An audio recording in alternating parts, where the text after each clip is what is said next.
Good morning all of you. Nandisari classes में आपका स्वागत है। आज हम कक्षा 11वीं का जो अध्याय हमारा अध्याय 8 का अध्ययन कर रहे हैं हम अध्याय, ठीक है, 8। इसमें हमने जड़ों के बारे में चर्चा चल रही थी। आज 2 दिन से जितने हमारे टॉपिक चल रहे हैं जड़ों के बारे में चल रहे हैं, जड़ों के प्रकार, जड़ों के भाग, जड़ों के रूपांतरण। हमने कल दूसरा जड़ों के रूपांतरण पढ़ लिए थे। आज हम अपस्थानिक जड़ के रूपांतरण पढ़ेंगे। अपस्थानिक में हमने करीबन 3 के पढ़ लिए थे। 3 कौन कौन से हमने पढ़ लिए थे? एक तो कंदिल जड़ें, दूसरा पुलकित अथवा, ठीक है, गंधपुष्प जड़ें, और तीसरा था आपका हस्तकार जड़ें, और चौथा ग्रंथिमय जड़ें। आज हम 5वां मणिकाय जड़ों के यहां से पढ़ेंगे। मणिकाय जड़ें किसे कहते हैं? देखिए, मणिकाय जड़ें इस प्रकार के जड़ें बीच बीच में निश्चित अंतराल पर फूलकर कैसे होती हैं? मोती के समान संरचना बना लेती हैं। बीच बीच में फूलकर क्या करती हैं? एक मोती के समान। इसी कारण इन्हें मणिकाय जड़ें कहा जाता है। उदाहरण के लिए करेला, करेला की जड़ होती है मणिकाय जड़ होती है। अगला है आपका बलेत जड़ें। इस प्रकार की जड़ें बलयों की श्रृंखला के रूप में फूली होती है। उदाहरण के लिए एपिकाक, ठीक है। एपिकाक यानी आपके एक पेड़ होता है एपिकाक, जिसमें बलय के समान जड़ें होती हैं, ठीक है। अगला देखिए, इसके बाद आता है जो इसके बाद जो जड़ें आती हैं आपकी, वो अतिरिक्त इसके यांत्रिक कार्यखंडों के लिए, इसलिए इन्हें अलग भाग में रखा जाता है स्तंभ में, ठीक है। जड़ा जड़ें, ठीक है, जो जड़ा जड़ें होती हैं आपकी स्तंभ के बाद, ठीक है। जटा जड़ें, सॉरी, ये जटा होती हैं, जटा जड़ें, जटा जड़ें, ठीक है। जटा जड़ें जो होती हैं आपकी पुष्पा जड़ें होती हैं और आरोही जड़ें होती हैं।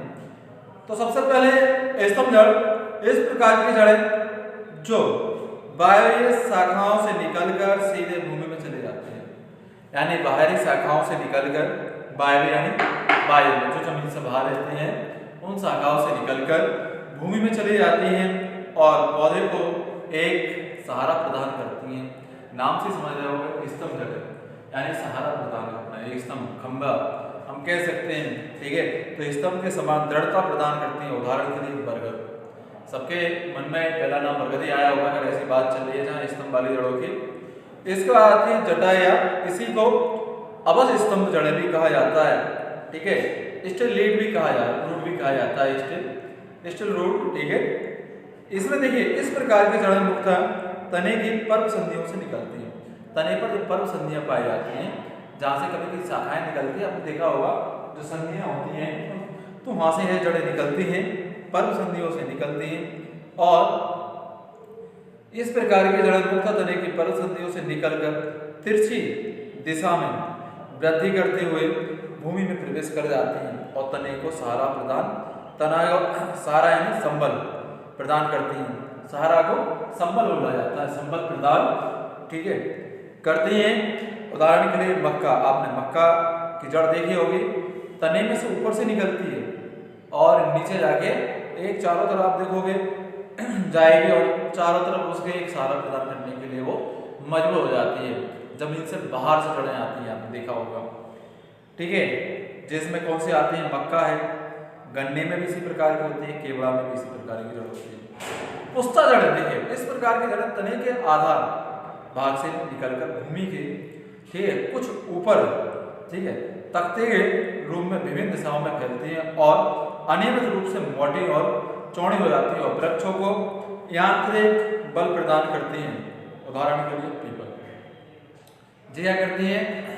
यांत्रिक बल प्रदान करती हैं, जमीन से निकलकर ऊपर की ओर आती हैं। आपने पीपल की देखा होगा, जड़ें ऊपर की ओर आपको जमीन से बाहर फैली हुई दिखेंगी, इस प्रकार की, ठीक है।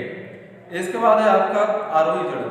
इस प्रकार की जड़ें तने की पर्व संधि से निकलकर और पौधे को आरोहण, ठीक है, सहायता प्रदान करती हैं। उदाहरण पान, ठीक है, मनी प्लांट। तो ये भी जड़ें कहाँ से निकलती हैं? तने से निकलती हैं और पर्व संधियों से निकलती हैं पौधे को अवरोहण में, यानी अवरोहण वृद्धि में उन्हें सहायता प्रदान करते हैं।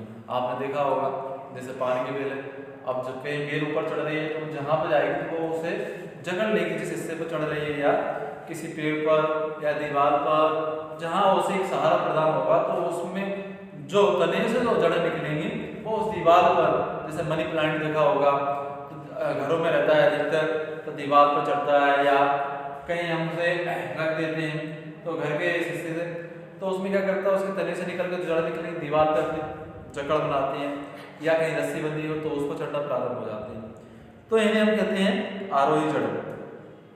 तो ये हमारा जड़ों के बारे में, अपस्थानिक जड़ों के बारे में पूरा हो गया, उनके रूपांतरण के बारे में। अगर आपको क्वेश्चन आ जाता है मनी प्लांट की जड़ काय के अंदर आते हैं, अपस्थानिक की जड़, ठीक है, मक्के की जड़, ठीक है, बरगद की, पीपल की, तो ये सरल करने के लिए अपस्थानिक जड़ों के अंतर्गत आते हैं, ठीक है। करेला की जड़ है, एप्रिका की जड़ है, ये सब अपस्थानिक जड़ों में आती हैं। इसका मूसला तथा अपस्थानिक जड़ों में अंतर, मूसला और अपस्थानिक जड़ों में अंतर क्या क्या होते हैं देखिए।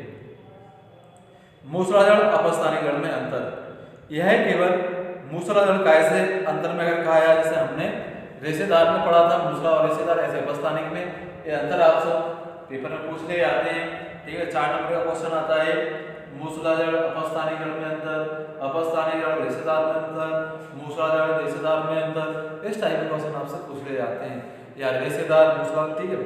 तो इनमें जो आपका पहला पॉइंट रहेगा मूसला जड़ का, तो यह केवल बीज के परागपुर से उत्पन्न होती है। मूसला जड़ के बारे में बहुत पढ़ चुके हैं कि मूसला जड़ जो उत्पन्न होती है कहाँ से होती है, जो पौधा होता है उसके परागपुर से बनना प्रारंभ होती है मूसला जड़, ठीक है। अपस्थान या मूलांकुर के अतिरिक्त पौधे के किसी भी भाग से निकलना प्रारंभ हो जाती है, जैसे पत्ते से भी पत्थर चट्टा का हमने पढ़ा था, जैसे मक्के का पढ़ रहे हैं तने से, मनी प्लांट का तने से, ठीक है, पान के बेल तने से, तो ये पौधे के अन्य भाग से निकलना प्रारंभ हो जाती हैं अपस्थानिक जड़। इसमें मूसला जड़ में प्राथमिक जड़ दृढ़ यानी स्थायी होती है, दृढ़ यानी जो एक मुख्य जड़ होती है जो जमीन में जाती है, पौधे को सहारा प्रदान करती है, वही मुख्य जड़ सबसे मेन भूमिका निभाती है।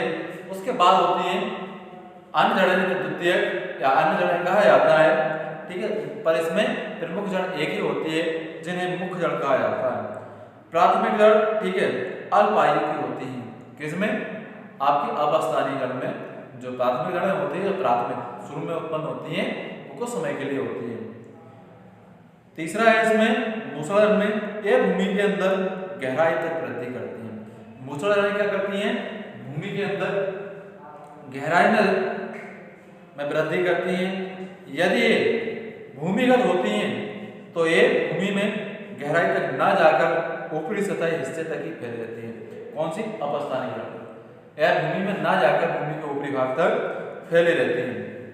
यह हमेशा मुख्य जड़ें दूसरी जड़ों की अपेक्षा बहुत मोटी होती है। मूसला जड़ में अभी बताया जो मुख्य जड़ होती है वो अन्य जड़ों के, द्वितीयक या अन्य जड़ों की अपेक्षा यह बहुत मजबूत भी होती है, मोटी भी होती है।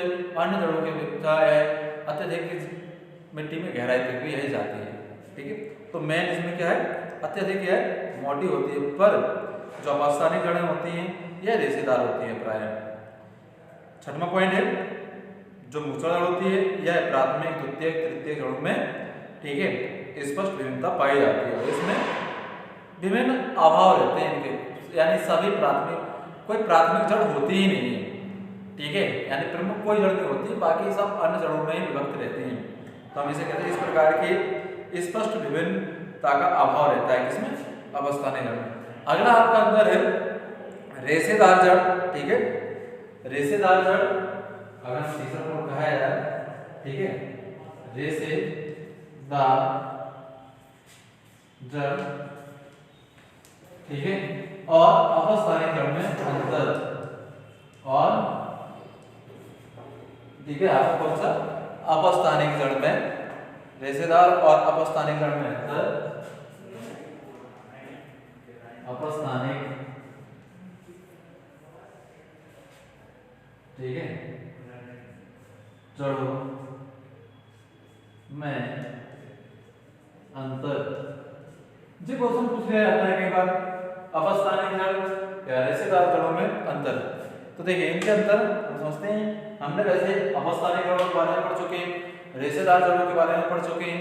तो आपको वैसे अगर सारा चीज समझा दिया है, अगर पूछ लिया जाता तो आप अपने मन से भी, अगर आपने समझा है तो आप लिख सकते हो। 100% बात है, अगर आपने सही मन से समझा है और पढ़ा है तो इसके बारे में लिख सकते हो। देखो अगर नहीं आप याद भी नहीं करो तो भी लिख सकते हो।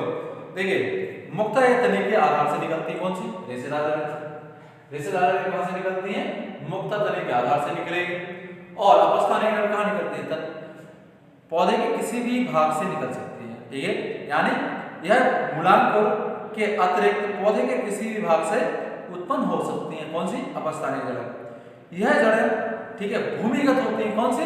रेशेदार। रेशेदार जड़ें जरूर इसमें मुख्य जड़ नहीं होती है, पर भूमि के अंतर्गत ही होती है, यानी भूमि से बाहर नहीं निकलती है रेशेदार जड़। पर अपस्थानिक जड़ें भूमि के बाहरी हिस्से से में भी का फैलाव होता है, ठीक है।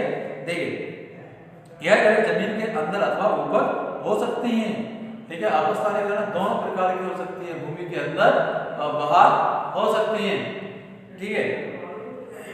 इन जड़ों किसने? रेशेदार। इन जड़ों का कार्य पौधों को भूमि में स्थिरता रखना तथा जल खनिज द्रव्यों को अवशोषण करना है। यानी रेशेदार जड़ का कहा जाए तो मूसलाधार वाला कार्य करती है रेशेदार जड़। यह क्या करती है? एक तो स्थिरता प्रदान करती है पौधे को, खनिज लवण का, ठीक है, ग्रहण करने का काम करती है, पौधे को विभिन्न भागों तक भेजना। पर क्या होता है, जो दूसरे अपस्थानिक होती है विभिन्न कार्यों के लिए काम करती है। चिपकने के लिए काम करती है, अभी बताया मनी प्लांट दीवार पर जड़ चिपक जाएगी, उसको वृद्धि करनी, ठीक है, यानी सहारा प्रदान करने के लिए चिपकने, सहारा देने, भोजन संचय करने, ठीक है, जनन स्थिरीकरण एवं अवशोषण आदि यानी बहुत से कार्य करते हैं, ठीक है, किसमें? अपस्थानिक। तो ये अपस्थानिक जड़ों का में अंतर हो गया। तो ये जड़ों के बारे में अगर हम कहा जाए तो हमने जड़ों के बारे में ये इतना आपका पढ़ लिया। इसके बाद आता है एक और आपका अंतर आता है स्तंभ जड़ें तथा जटा जड़ों में अंतर, जो इंपोर्टेंट है। स्तंभ जड़ या जटा जड़ों में अंतर, ठीक है। तो स्तंभ जड़ या जटा जड़ जो होती हैं वो किन्हें कहते हैं? अभी हमने स्तंभ जड़ और जटा जड़ के बारे में हम पढ़ चुके हैं, ठीक है। स्तंभ और जटा जड़ के बारे में इनमें अंतर पूछ लिया जाता है, ये इंपोर्टेंट क्वेश्चन है, इसे आप बता चुका हूं मैं, आप इसे लिख सकते हैं, कोई ज्यादा नहीं, 2 नंबर का आएगा ये क्वेश्चन, ठीक है। बाकी का आपका जड़ें से संबंध था, इसमें एक और अंतर आता है सूचन जड़ें तथा स्वकार्यकीय जड़ें, यह भी इंपोर्टेंट है, ठीक है। इसके बाद हमारा तना वाला टॉपिक कल शुरू होगा, ठीक है। तना किसे कहते हैं तो इसके बारे में हम बाद में चर्चा करेंगे। जो आज हमने समझाया इससे संबंधित कोई भी आपकी समस्या हो विद्यालय में आइए आप, और समस्या का समाधान आपका हो। धन्यवाद।